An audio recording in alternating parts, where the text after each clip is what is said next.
If you've been putting off leathercraft because you don't want to wait for tools, or you really don't even know which tools you need to get, then this video is for you. I picked up 3 specific leathercraft tools from my local craft store. And these 3 tools are the exact ones that you need to start leathercrafting today. And stick around for one quick question I have at the end, just for you. Welcome to Big Stack's Small Workshop.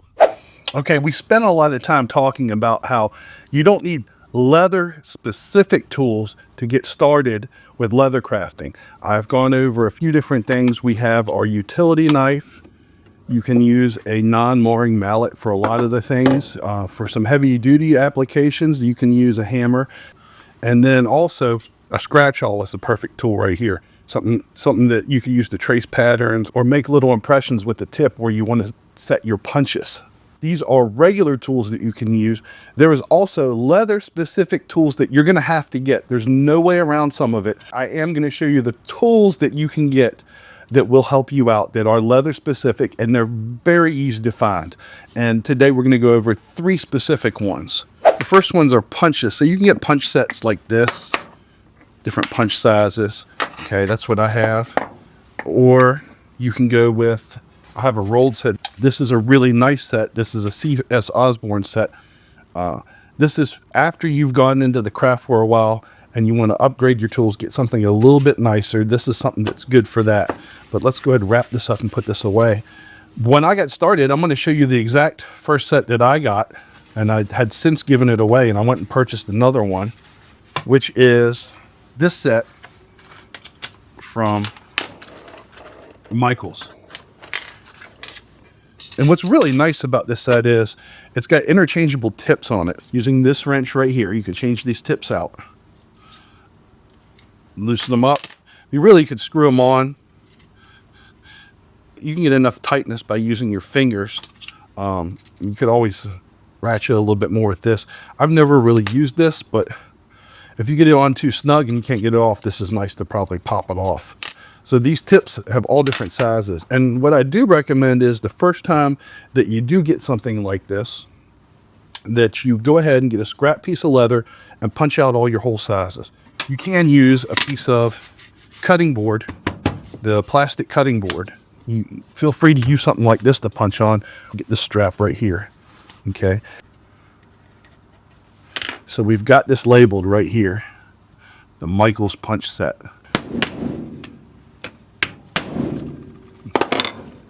There's that one. Ooh, you should probably dip them in beeswax too. Forgot the most important rule. So we'll put the second one on. Gonna put the second one in.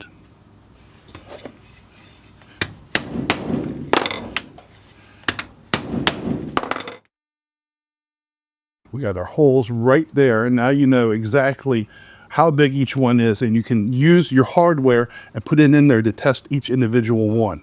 The holes are good for straps on a belt. They're good for if you want to put hardware in with your leather, and we're going to go over some of that later on. You can even use them for holes for stitching, but I do have something better for that. Just remember that getting a punch set like this is going to open up more projects than you're going to realize.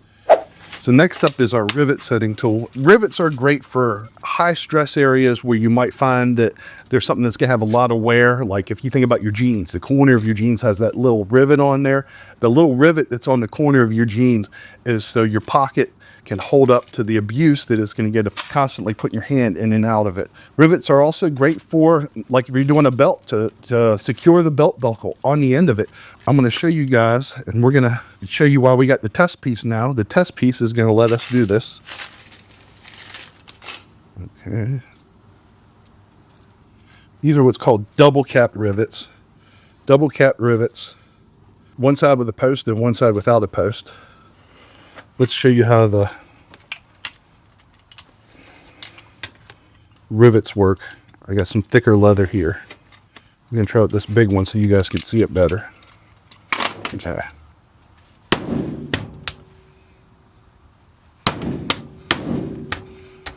All right. So I'm going to put this rivet in here and you guys can see what it looks like. There you go. You see we got a little bit sticking out right there. we're going to do is put a cap on that and set it.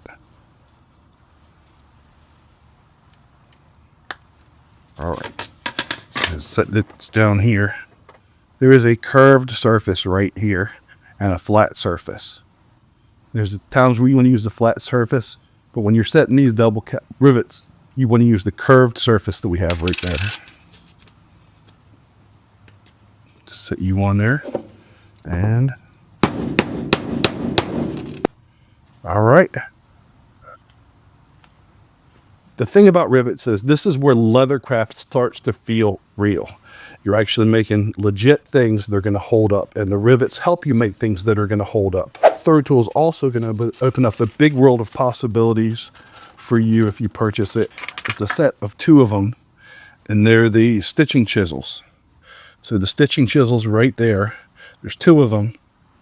You're going to have to do some hand stitching, which they also sell the thread and the needles at Michael's. I didn't purchase those. I already have them at home. This is the big thing right here, is the stitching chisels. The stitching chisels, what you can do is you can take like an awl and use this to set your stitching line.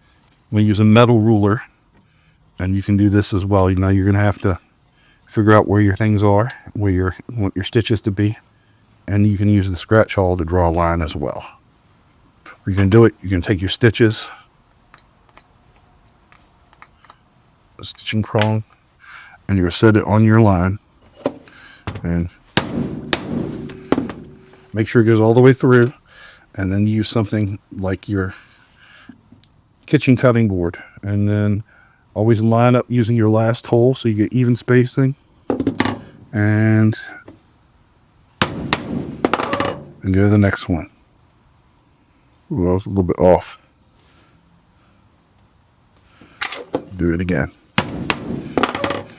So stitches are great for bonding leather together. You can do it in a straight line like this, or you can do it on a curve, and that's the reason you have the single one. The single one is so you can do each individual hole and work your way down. And when you use a stitching punch that's evenly spaced like this, it takes the guesswork out of stitching, which is what you want to do. It's going to give you a nice, clean, professional look. These tools you can pick up at your local Michael's. So let's take a few minutes and go over the cost of them. I did use the coupon at Michael's with each one of these, and it's only good for one item at a time. The mini punch set was $12.99, and with the 30% off, that comes to $9.74. The rivet set with the rivets at $14.99, the 30% off coupon is going to bring it to $10.49. And our last tool, which was the diamond stitching chisels, those were also $14.99, and with a 30% off coupon came to $10.49. So really, when you look at it, these 3 tools come to about $30, which isn't bad at all. That's cheaper than most starter sets, and you don't have to wait for it to come in the mail. You can run up the street right now and go get them. Now these 3, along with the other non-leatherworking tools that you probably already have, is really enough to get started and make your first project, which ties directly into the question that I'm going to ask you at the end. Because it's not about buying more tools. Now, there are 2 tools that I love, and I use exclusively almost in every project that I do in leathercraft.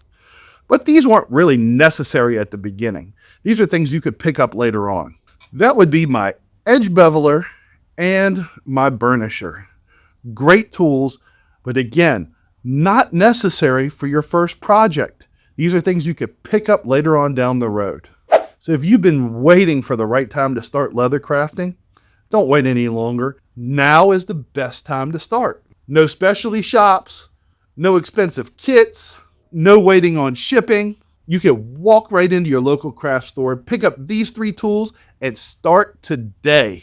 So here's the question I wanted to leave you with. If you were starting leathercraft today, which one of these 3 tools would you pick up first? Let me know down in the comments below.